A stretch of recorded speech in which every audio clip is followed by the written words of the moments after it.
ये क्या, तुम सब तो आ गई, लेकिन हमारी पुत्री राजकुमारी कहाँ है? अरे बोलो, तुम सब चुप क्यों हो? क्या हुआ?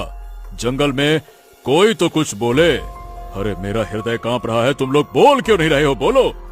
महाराज, हम क्षमा चाहते हैं, बात बहुत भयावह है। हम जंगल में थे और राजकुमारी को एक चमकती मूर्ति दिखी। उसने लकड़ी उठाकर मूर्ति की आंखें छेड़ दी। उस मूर्ति से खून बहने लगा और वो कोई मूर्ति नहीं बल्कि एक तपस्वी साधु निकले। उन्होंने राजकुमारी को श्राप दिया कि वो अब आधी इंसान और आधी हिरन बन गई है। राजकुमारी शर्म के मारी जंगल में चली गई और लौटने से मना कर दिया। हाँ, हे ईश्वर, ये तुम क्या कह रही हो? मेरी बेटी, मेरी जीवन की एकमात्र आशा। मैंने 8 रानियों के बाद उसे वरदान स्वरूप पाया था। क्या मेरी बेटी अब एक जानवर बनकर जंगलों में भटकेगी? नहीं नहीं नहीं नहीं नहीं, ये नहीं हो सकता। मुझे उस साधु के पास ले चलो, अभी इसी क्षण ले चलो। महाराज, मैंने आपको हमेशा इसी दिन के लिए चेतावनी दी थी। खैर, अभी इन बातों का समय नहीं है। चलो सखियों, हमें उस मूर्ति के पास ले चलो। फिर दोनों सहेली महाराज और मंत्री को फिर उसी जंगल में ले आते हैं मूर्ति के पास। हे प्रभु, ये क्या हो गया? हमारे जीवन की धरोहर अब इस मूर्ति के कारण हमसे दूर हो गई। मेरी आंखों के सामने जो ये पत्थर पड़ा है, उसी में मेरे दुख की गहराई छिपी है। मैं इसे माफ नहीं करूंगा। मैं इसकी पूजा करूंगा। मैं हर संभव उपाय करूंगा। मंत्री जी, कृपया करके थोड़ा जल लेकर आइए। मैं इस खून को धो देना चाहता हूँ ताकि मेरे हृदय का बोझ कुछ हल्का हो सके। हाँ, जी महाराज, मैं अभी लेकर आता हूँ। फिर मंत्री पास के तालाब से थोड़ा सा जल लेकर आते हैं। महाराज, ये लीजिए जल, और ध्यान रखिएगा, मैंने आपको पहले ही सचेत किया था कि राजकुमारी की शरारतें भविष्य में बड़ा संकट ला सकती हैं। फिर भी हम सब आपके साथ हैं। हम आपकी पुत्री को अवश्य वापस लाएंगे, आप चिंता मत करिए।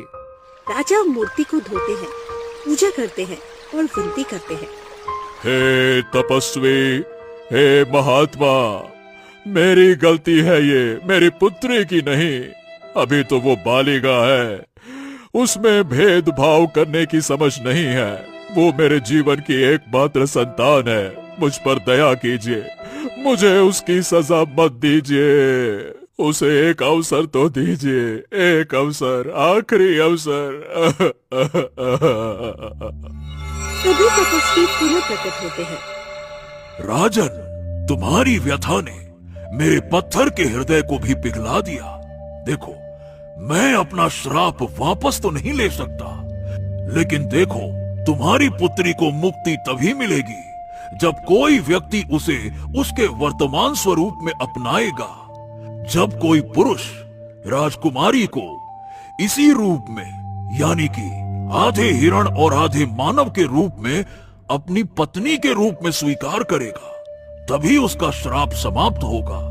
तब तक वो जंगलों में भटकेगी और अपने किए पर पश्चाताप करती रहेगी।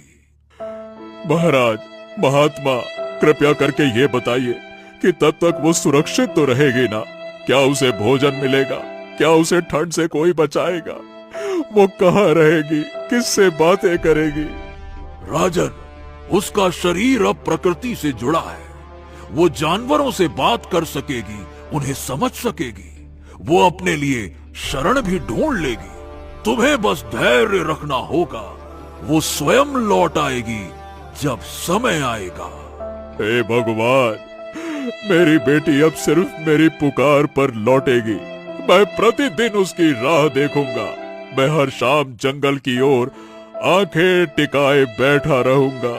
मुझे विश्वास है कि एक ऐसा पुरुष आएगा जो मेरी बेटी के अंतर्मन को देख सकेगा। राजन, मुझ में अब दृष्टि नहीं रही। कृपया मेरे लिए एक कुटिया बनवा दीजिए जहां मैं शांति से कुछ वर्षों का समय बिता सकूं। हाँ महात्मा, मैं आपके लिए सबसे सुंदर कुटिया बनवाऊंगा और आपकी सेवा के लिए 2 दासियां भी नियुक्त करूंगा। आप मेरे लिए अब देवता के समान हैं। और फिर कुछ ही दिनों में राजा कुटिया बनवाता है। साधु उसमें रहने लगते हैं।